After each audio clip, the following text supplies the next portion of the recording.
So imagine this. You're walking along in the morning and you know it's Sadiq Khan's house and you think, oh, I'll have a little look as I go past. And you see a duffel bag outside. First of all, I would be panicking. But secondly, something inside you thinks, I'll have a little look. What's inside?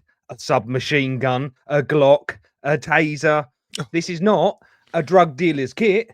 This is a police officer's cock up. So, welcome to the Double Crew podcast, where two ex-police officers crew up again for a shift of real and honest talk on policing and beyond. During this episode, we'll be discussing a recent press release regarding police firearms being left outside a property and the wider questions it raises about procedures, risk and public perception. Some listeners may find aspects of the topic concerning, so if you feel this may affect you, please feel free to stop listening. We won't be offended. Our opinions are our own and based on personal experience and publicly available information, including press reporting. They do not necessarily represent the views of serving officers, police forces, or any other organisations. We are your hosts today. I'm Gavin. I'm ex-police officer with 15 years experience, left just over 10 years ago. Also here is... I'm Steve. I left 10 years ago as well. 10 years experience as a serving officer and 4 years in the control room before that. Yeah, and as we mentioned last time, we did actually crew up occasionally. Yeah, we were on the same team, but different sides of the county. Different sides of the area. Gav, that is the mother of all cock-ups. Oh, do you my not think? God. When I saw that, I just thought, oh, thank God that weren't me. It weren't me. I know. Can you, how do you even begin to address that, right? Especially if it's your team, right? And, I'm very conscious there's going to be an officer or officers at the end of this. But yeah, so when did this happen? So 4th of April gets reported by the BBC that I'm sure and the Sun, I think, had some footage on it. I've seen that footage. Oh, you know it's going to be be good when the Sun's got hold of it. You've got it. And it's like it almost Someone's looks like getting sacked over this. Yeah. So what have we got? They've said 5 Metropolitan Police officers have been removed from frontline duties after a bag containing firearms and a taser was left on a London street. Okay, so go on, give me your initial thoughts, Gav. What are you thinking? Do you know, initially, I thought back to a time when I'd left some kit on top of a car and driven off, and I thought, but it wasn't a bag of guns. It was, we'd arrested someone and put him in the car and I put a high-vis jacket on the roof and my hat, I think, and maybe my ticket book. I can't remember. Anyway, we drove off. I drove off and it was left. And we got a call into the police later on. Someone was seen walking down the street wearing my high-vis. And my police hat. Yeah, I had a lot of explaining to do for that. Put it this way, I owed cakes and donuts, whatever, to the section for that one. But a bag of guns. I mean, Steve. I mean, it's a bad cock up. I do feel for the guys. They've worked hard. They've trained all their life, and it looks like a bag. When they send a bag and it's got it looks like one officer's kit. Do you know what I mean? His selection of guns. So it's got his MP5, I think it was. Yeah, in so there, submachine gun. It's a Glock, so that's a pistol. A taser. So someone's possibly taken it out the armory, and it's a handover for the next shift or something like that. Maybe. I don't think they generally walk around with a bag of guns, and it sounds like one officer's personal PPE in that bag. And what's happened is someone's just left it behind, and it's one of those mistakes where you feel bad for everybody because nobody would have wanted that to happen. Nobody thinks that can happen, and nobody thinks that'll happen to them. Yeah. But it did happen, and imagine what the consequences were. Well, this is it. These are the guys that have to make a half a second decision whether to kill someone or not kill someone. Decisions about whether you've got your gun in the first place are probably something. If you don't even know whether you've got your gun, let alone whether you're going to take that split second, and of course, I should start to think maybe you haven't. It makes me think of Full Metal Jacket. Do you remember on that? And he goes, "This is my rifle. There are many rifles like it." Blah, blah. Can you imagine that guy leaving his gun behind? Oh no, exactly. Oh no, these are everything. I was never in firearms, but I knew people who were in the firearms team, and you just it's almost so outlandish that it would I never know someone happen who to did you. it. Oh, I know really? someone it happened to. Yeah, this is gossip. But thou shall remain nameless, and Of course. luckily all's well that end well.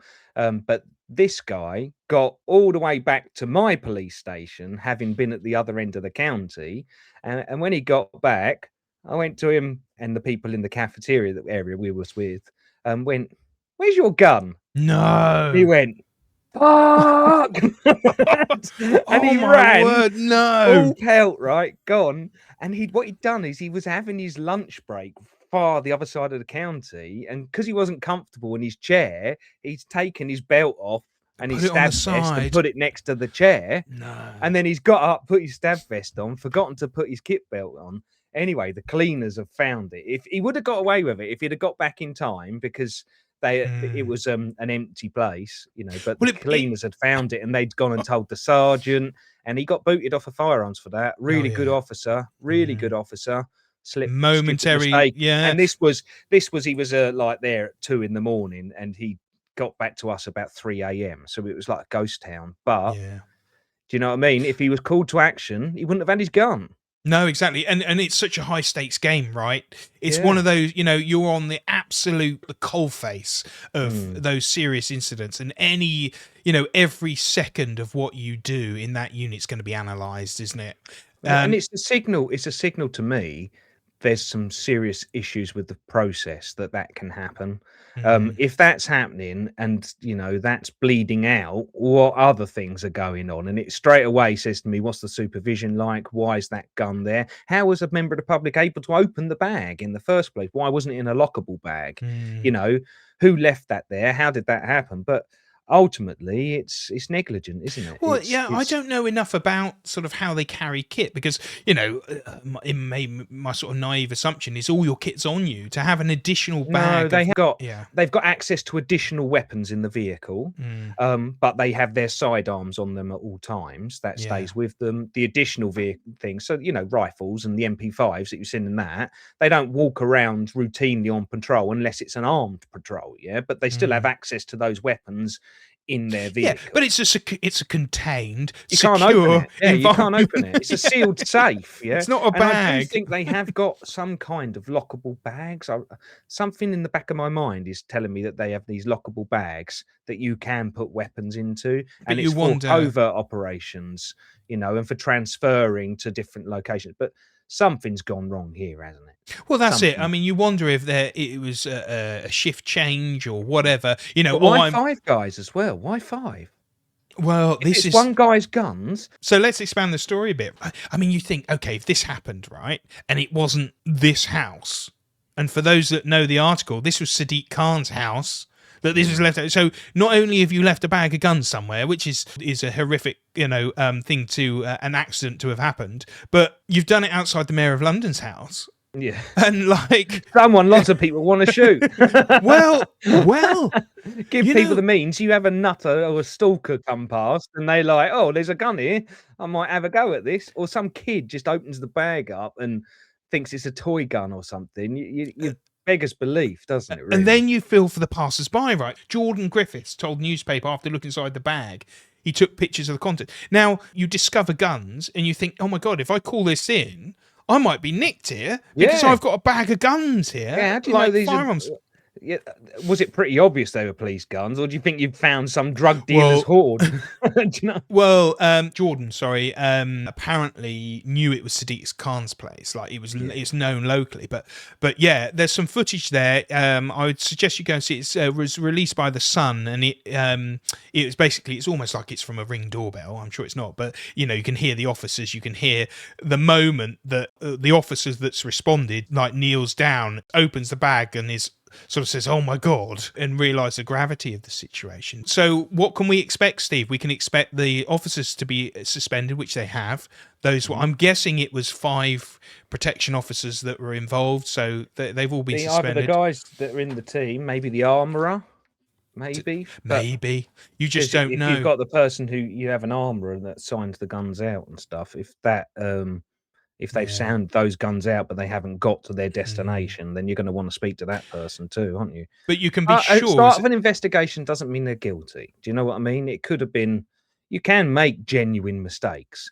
I know this is a high stakes game, but then they play a high stakes game, so every mistake they make is going to be, have the potential. There was no disaster; it was recovered quickly, and we have to keep that in perspective too. Although so many things could have happened, they didn't happen, and these guys, we've got an investment in them as the public. They are highly trained officers that are very, very expensive, and they've been probably in the job 10 years normally. They've got bags of experience. They've had firearms training. All of that has come out of the public purse at the cost of thousands and thousands. If they're savable, I'm always inclined not to throw people away, especially over something like this where we could all learn a lesson and reform the process. But maybe I'm soft. What do you think? Or do you think just stick them to the wall and sack them but all? It's easy just to see the uniform and to see the police force, isn't it? But what you've got here is you've got a human being who may have had 25 years experience. We just don't know. In a split second accident, is going to lose their career potentially. Their pension. And their pension, even worse, right? So I wouldn't say nail to the wall. I'd say acknowledge mistake, but knowing police as we do, quite often they're going to get nailed to the wall. Because I often used to say this to people, is that people don't think this, but if you mess up in the police, you're going to be investigated so thoroughly. You're surrounded by snakes. Your job's so much on the line anyway that if you're always conscious that if you put a foot wrong. I'm serious, Gav. I'm serious. Like, you must have experienced. There's people who want to make a career on you. So if not all, there's so many good people there, but there's the odd one that will be like, I'm going to make a name for myself while dealing with this guy or doing whatever. I've seen that happen many a time. Yeah, and I've seen people who've said something something inappropriate or wrong, and they've gone because of it. Yeah, and you think, could that officer have been educated? Could that officer have been turned in? We talk about in the prison system and things like that, rehabilitation, right? And making people sort of productive again. Is there not a window for police officers in that as well? Does it have to cost the career every time? In this instance, and it's that cancellation culture that I'm against anyway. I think we should have an accountability culture. And I think that, if you do something wrong, you hold your hands up, you're accountable. And if you truly admit, yeah, I did it wrong, I shouldn't have done that, and you move on, let people move on. But what we do is we make people be accountable and then never forgive them and never let them move on with their life. And all you create is a problem further down the road. These officers, if they've done wrong and they're a bad dude and they've got a bad attitude, then they need to go. Do you know what I mean? Male or female, whoever they are. But if they are a decent guy or girl with an exemplary record, do we really need to throw them away for that? Could we not bollock them and chuck them off of firearms and say, no, sorry, you can't be trusted on firearms, you're not trusted, and chuck them off? But do we need to sack them? I would think not. And I think the problem is, I suppose, when it's particularly if it's one of these things, isn't it? Once it's in the press and it's out there, and this is out there, people like a dog with a bone with it, won't they? They won't 100%. Let it go until they see someone gone.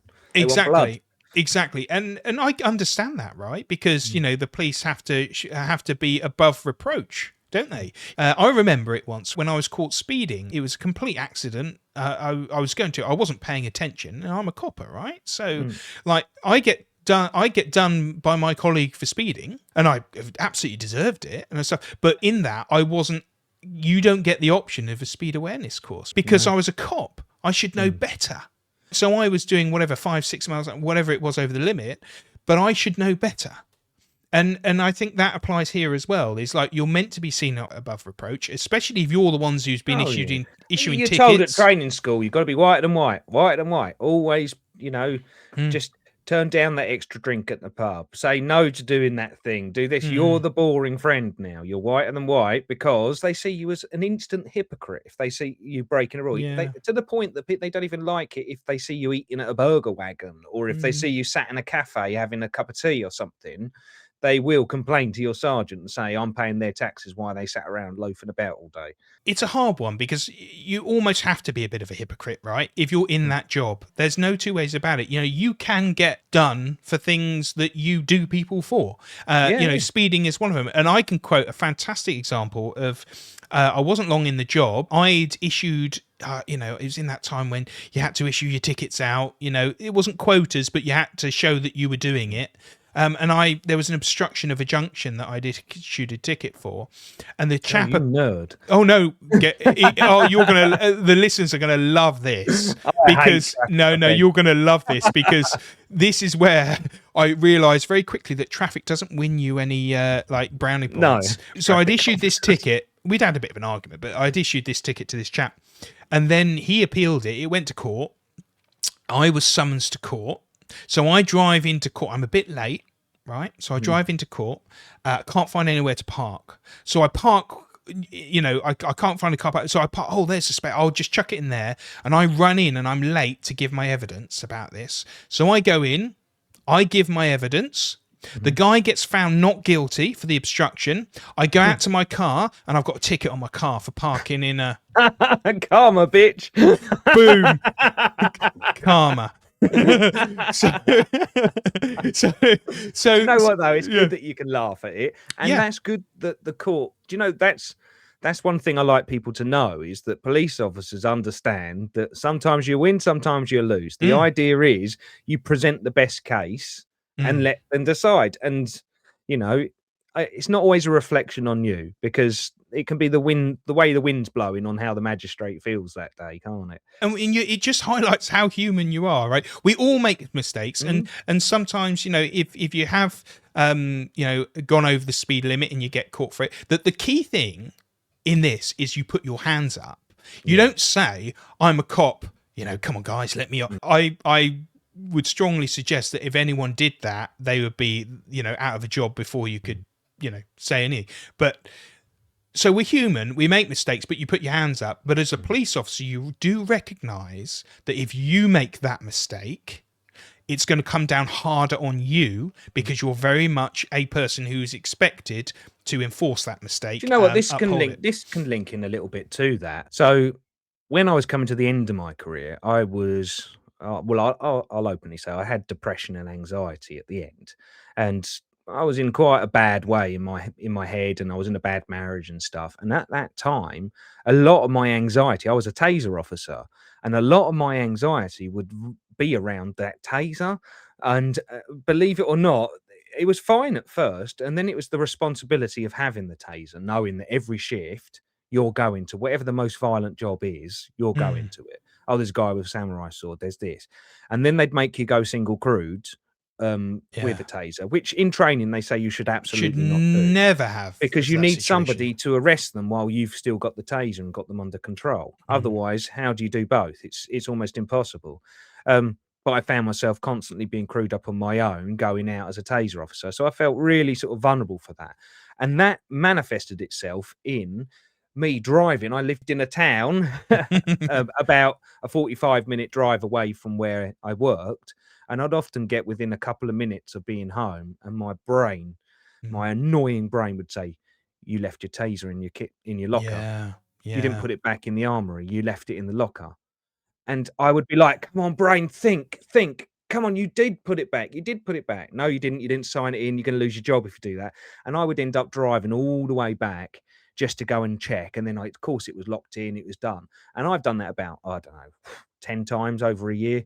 I'd go back, but I'd sit there at night worrying, did I do everything right? Did I put sign it away? All in? Did I turn off the iron when I left the house? Did I turn this? Or I did a demo in custody to show somebody how it is. Oh my God, what if they download it and they say that was a discharge I wasn't allowed to have? And that, I was never an anxious person like that.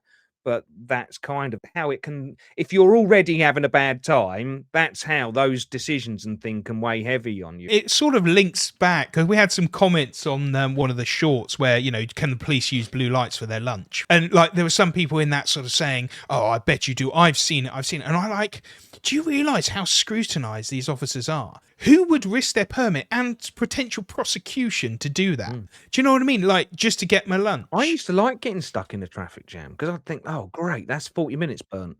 I'm just trying to get through my 10-hour shift. So if I had to sit in a traffic jam for 40 minutes and I could just call up, sorry, I can't take a job, I'm stuck in traffic and I'm heading back for lunch straight after that, That's a good hour and 40 minutes of your day sorted. 1 hour for your lunch, 40 Yeah. minutes stuck in the traffic Yeah. jam. I'd go straight back out the nick and get stuck in that jam again on the way to my Yeah. next call. But you're coming back to the scrutiny. The officers know they're scrutinised, and it takes quite a leap to say to yourself, "I'm going to step outside of this," because you're going to get bagged. 99% chance is you're going to get stuck on for this, or you're going to get suspended, or you're going to be removed from this area because you've stepped out of line. Like, officers know this. Do you remember general orders, Gav? Do you remember we used to have general orders Yeah, each yeah, week, and that would yeah. be the fuck ups of the week? Yeah, And so and basically, so's been yeah, they spoken would do. to about They would this. have. We would have something called a general order. That was like a memo. It's a police name for a memo. It would go out, and at the bottom it would say the outcome of that week's disciplinary hearings. Yeah, And there was some proper an numbnuts officer, on there. but it did anonymise it, didn't it? It Yeah, said that an was it, yeah. officer was done. You like everyone knew who that officer was. An officer was caught stealing cat Mm. badges from the thing or whatever. That reassures me, doesn't make me worried. It makes me mean that if you are doing something that you do get found and you get rooted out, and there's a Yeah. list every week of people who are found rooted out. But policing your own is a hard task. Doesn't And mean you any friends. you're sort of pre-programmed from the very start to say, if you see it, say it, because if you're the one who saw it and you didn't say it, you're going to get in trouble with that person as well. You've got to walk the police officer line, and that is that if you spot it and it is illegal or it is something, you're going to report it, and you'll get, if you might even deal with it. It's that white and white thing, isn't it? It's you have to do the thing other people can't be bothered to do. Yeah, and in this case, coming back to the article where these guys have been suspended, there's been no mention of arrests. But sure as I'm an ex-cop, there's going to be more on this going forward. The police will have to put some press release out later. The biggest problem is Sadiq Khan. He's the police crime commissioner too. He's in charge of the policing for London, so he is ultimately in charge of that mistake. Because he is I think his comments were or a spokesperson for him, and I'm quoting the BBC article here. The Met must now take all steps to ensure an incident like this never occurs again. I mean, that's the softest line for something we know is going to be a hammer. Right, it's going to absolute hammers come down on these officers, and will do. And that investigation, I'm guessing the results of that will be published. As I say, these things do happen. I've known them happen. I've got a good example. This was years ago. What, a submachine gun? Not a submachine gun, but nearly as bad. Airwaves radio. So back when Airwaves had not long come out, it'd been out about a year digital or so. radios. They were digital radios, and everybody was like, they're encrypted, and so the public can't listen in for the first time. Yeah. But they had this panic that if someone could get hold of a radio, they would then be able to sort of back engineer it and break the code and then be able to hear what everyone's saying. Ridiculous when you think about it now and understand how cryptography works and stuff. But at the time, everyone thought, oh, this is the worst thing ever. Yeah. And also, the person who gets a radio needs to know how to do that, which is pretty difficult to do in the first place. But anyway, we digress. So I'm sitting there. It was about, I don't know, 8:30 in the morning, sat on the radio desk like this, like I used to, waiting for someone to speak. And then suddenly it went, hello?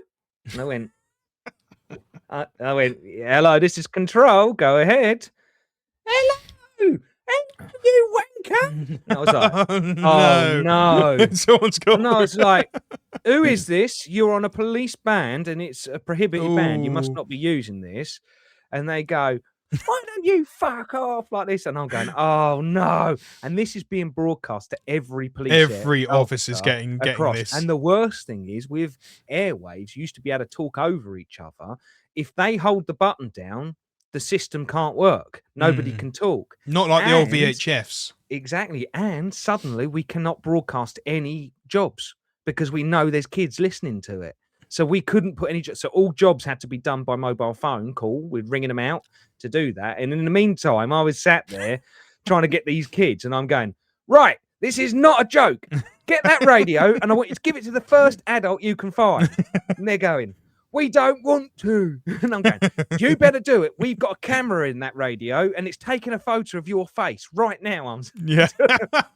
And I said, it's a camera phone. Oh, it's a camera radio too.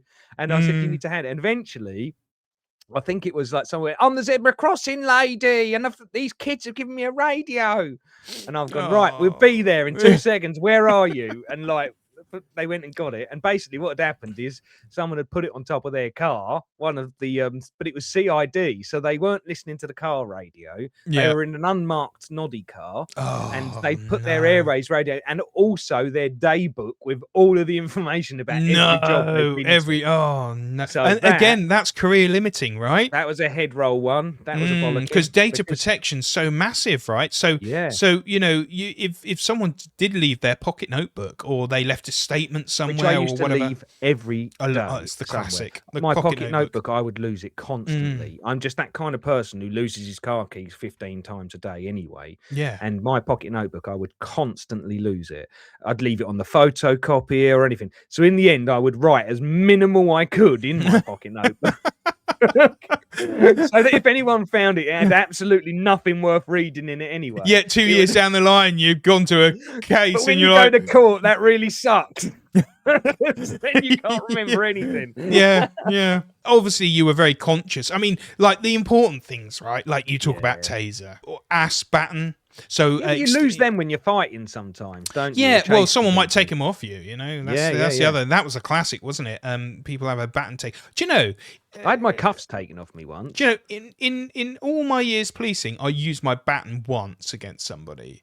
Like mine only smashing windows. The rest of it was windows. Yeah. I was going to say, like, it was so you carry this extra bit of weight around this piece of kit, and you're like, no, because as soon as you rack that thing, you're like, this is a bit of a problem. I used to wear my stab vest. I used to always leave the stab vest in the car. It was only when I went to the main station I would put my stab vest on. Because originally, I lived in a rural country bumpkin area, and it weighs a ton. It was boiling, and you look like RoboCop weren't walking in. Right. So, unless I needed to, if they had any warning markers or anything else like that, I would. If I was just going to get a statement, I would not wear my stab vest all the time. I was so uncomfortable with it. No, so you do. And in fact, actually, until the stab vest came in, I remember the days when it was just shirts, right? So we did have Kevlar type vests that were in the, I don't know if they were Kevlar, but they were in the back of the Peugeots. And you get, it's like, hang on, Mr. Guy with a knife. I just need to go to the boot of my car and I need to put on my stab. Obviously, that's why people wear them all the time now. But I much prefer. But I think that was a mistake. I really do think that was a mistake. I think it gives the perception that everybody's in danger all the time. I think it makes police officers feel overconfident as well. Yeah, overconfident, militant, militarized, and I don't think it's right. I think that if we're having to get stab vests for the officers, then we're losing control of the streets because we didn't need them before. You know, we don't. If we need them now, then society's changed, and that isn't acceptable. You know, we shouldn't live in a society where officers can be stabbed at work. Do you know what I mean? We should live in a civilized society, and the fact that we don't is sad because we used to. So what's changed? Coming back to guns and the original this article then. Okay, so what would have happened? You get dispatched. I found a bag of guns. Okay, you get there and you come across these two people or this person who's looking at you panicked like they've just found some, horrific thing that's going to get them in trouble. Yeah. So I'd turn up and I would be like, okay, this address has already got warning markers all over, I suspect, because it will be linked and everybody will be jumping up and down. Oh my God, there's an incident at the mayor's or near the mayor's residence. So that would be first. Then I would get there. I'd see if there's CCTV in the road, make sure that's having a look up and down, see if there's anyone hanging around, any vehicles, anyone who might be looking to remote detonate something, because I would be thinking terrorism. It's really interesting because from the video that I've seen, it looks like, I mean, I'm making an assumption here, just a couple of officers has turned up to deal with it. I'm thinking, hang on, you've got a high-profile target. Because they already knew. Guns. They already knew the guns. Did they? They've already gone, fuck, I've left my guns. And then the calls come in and it's too late to cover it up. So some officer said, yeah, I've left my guns. Or we found a bag of guns at the house and the panic started to set in and the officer had to say, that's mine, I've left it there. It was me. And because otherwise, the response to that is going to be like you say. It's good, you're going to get a huge response to that. Is that a warning? Is that a sign that the lone shooter's coming? So we've had the initial response. We know that an officer has probably put their hand up and said, that's going to be my bag. So the officers have probably gone there thinking, well, this isn't a terrorist incident. This is, this is actually somebody's genuinely forgot it. So you've got there as the officer, you've seized this bag. Okay, and I don't know about you, but any firearms I ever had to see, you had to make safe. Hmm. Right, I wonder if they went through that procedure. If I was the sergeant or whoever on duty, I would have purposely sent just 2 low scale officers to go and get it. No fuss, nice and quiet. You don't want the rapid Sneaking behind response. the bushes, You quickly want a nab this nice, thing. Bobby on the beat to walk past and pick up the machine guns. You don't want the SWAT team to swing in. Do you know what I mean? And Yeah, outside the mayor's address. So I think blue that was lights and everything. probably a conscious choice to play Mm. it down massively. Um, Yeah, keep it low I key. see in the article they mention 7 minutes over and over that Mm. yeah, we were there within 7 minutes. So I suspect those guns were unsupervised for a very, very short A period short period of time, but of time. But nonetheless, that is enough for them to be But taken. you And think, you've always got to think of extremes in this case, right? So you go from the one end of like, this is an accident. Oh, it ended up being harmless. It was fine.